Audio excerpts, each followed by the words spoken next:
Xingyi Quan features and is defined by its prominent footwork and stepping methods, which are direct and aggressive. The classics describe its general footwork and stepping methods as follows. When advancing, the front foot steps first. When retreating, the rear foot steps first. When advancing, the back foot follows in closely. When retreating, the front foot must follow in.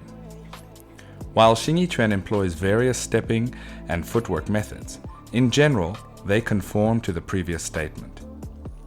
As Xingyi Quan employs a direct and overbearing approach to combat, utilizing whole body power with an imposing attitude, the classics state, stepping like a plow, overturning the earth, placing the feet as if one is a rooted tree.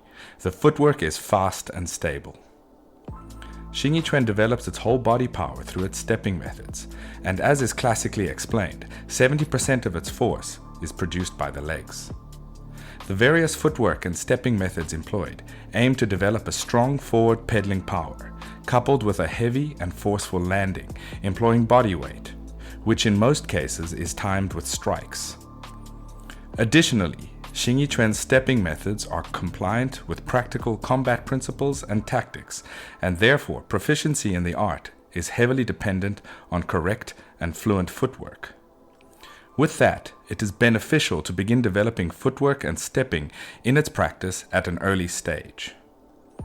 In this primer video, I will introduce and explain the fundamental footwork and stepping methods of Hebei Xingyi Quan. While there are numerous types and variations of stepping methods within Xingyi Quan, I will focus on a few of the basic and more prominent methods in this video, and I shall explain and demonstrate them in a fundamental and basic manner. Standing upright with the feet next to one another, turn the toes of the right foot out, no more than 45 degrees. Form a fist with your right hand, and with your left hand grip the wrist of your right hand. Draw in and hold your wrists tightly on your lower abdomen, a few inches below your navel. Step forward with your left leg as you would for Santi Shi, and maintain its general requirements during all stepping. The full advancing step is the most prominent stepping method employed in Xingyi Quan practice. Generally speaking, it comprises of three main stepping actions, namely an initial dianbu or pad step, followed by a shangbu or step through, and lastly a genbu or follow in step.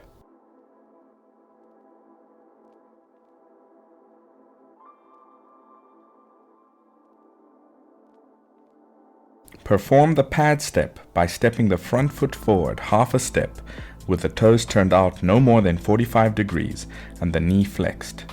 The weight should shift to the front leg when landing. Next, step through with the rear foot with the leg bent and do not lift the foot too high. Lastly, execute a follow-in step by bringing in the rear foot half a step towards the front foot after it has landed and settle most of your body weight on the rear leg.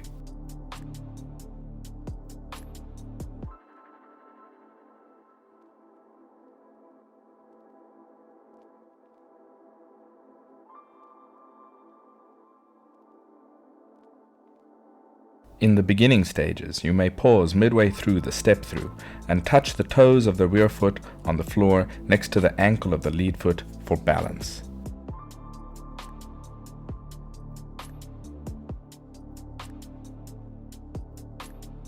Ensure the toes of the rear foot are pointing out no more than 45 degrees after settling from the follow-in step. Opening more than this opens the groin and dissipates forward pedaling power.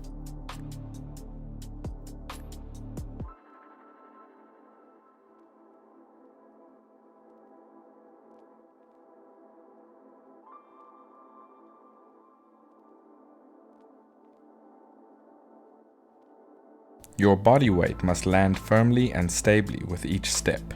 Your torso should rotate and follow the motions of your hips, switching as you step to ensure you maintain structural integrity throughout. Check your posture following each step and ensure you are compliant with the general requirements of Santi Shi. In general, the space between your feet will be slightly shorter than when practicing Santi Shi post-standing.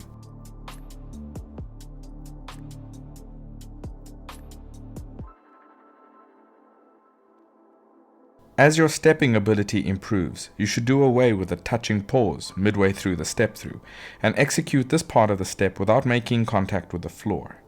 Utilize a strong pedaling force with the rear foot and a forceful trampling with the front foot as it lands. Your steps should feature a forward aggressive intent and force with each step, and the steps should become more swift and flowing.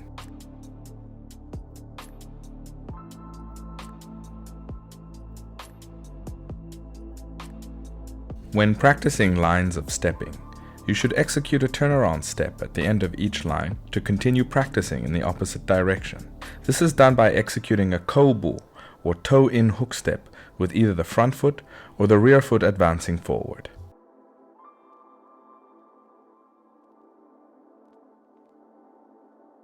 To turn off the front foot, draw in the front foot and place the heel down as you continue to hook in the toes until they reach 45 degrees off from the direction you came.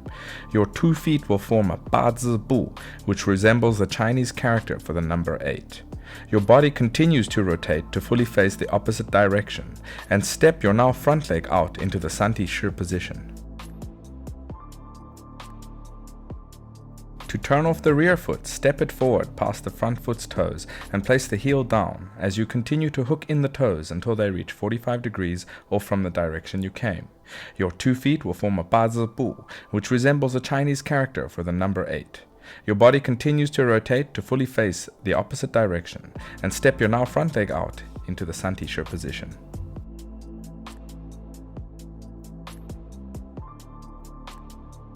The banbu or half step is another distinct Xingyi Quan stepping method in which the front foot advances half a step, followed by the rear foot following in half a step. Classically, this was always executed on one side only, with the left leg leading and the right leg following in. This type of stepping was made famous by Guo Yunshen, who was said to have had an unmatched beng quan, which he executed with a half step. Advance forward with the left leg half a step with its toes pointing ahead and settle firmly onto it. Follow in with the right foot, which slides in and lands with a thump, ending behind the left heel. The majority of the body weight is on the rear leg, and there is approximately 1 fist's length distance between the 2 heels. Keep both legs bent. As before, ensure the toes of the rear foot are pointing out no more than 45 degrees. Pedal forcefully with your rear leg to enable the front leg to step forward strongly. Next, with your left foot firmly rooted and gripping the ground, pull your rear foot forward and ensure your rear foot lands with a forward and downward force utilizing your body weight. Do not arbitrarily stamp your rear foot, but rather ensure your body weight drops fully on the rear foot with a thump.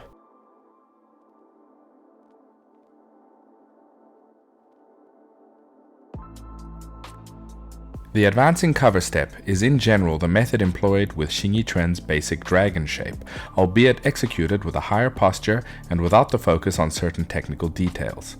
It features a forward cover step with the rear foot stepping ahead and settling with the toes pointing outwards, while the rear foot follows in half a step. The legs are crossed and the body is obliquely twisted.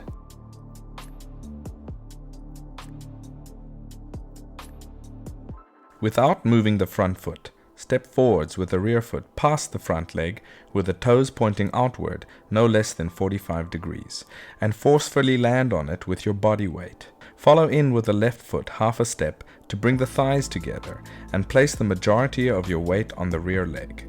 Both knees are flexed and not locked straight. Ensure the waist twists as you step and settle so that the thighs are tightly held together with no space between them.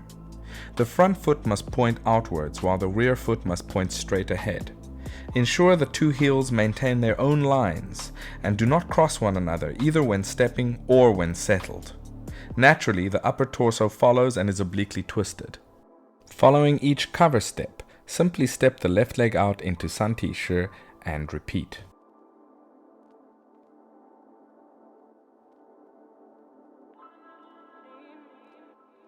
The basic footwork and stepping methods I have introduced in this primer video will enable you to begin developing competency or improve existing footwork practice.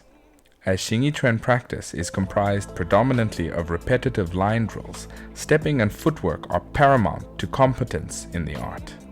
With that, it is advisable to set aside some time during your daily practice to focus on footwork and stepping, with the aim to make them as fluent as possible. As stated, there are numerous types of stepping and variations thereof. However, the ones I have covered here will form a large part of your general practice, and you will find many of the same methods employed throughout the Xingyi Quan system, including both bare hand and weapon practice. While deeper details are not within the scope of this video, as always, it is advisable to seek out further instruction from a competent and authentic teacher.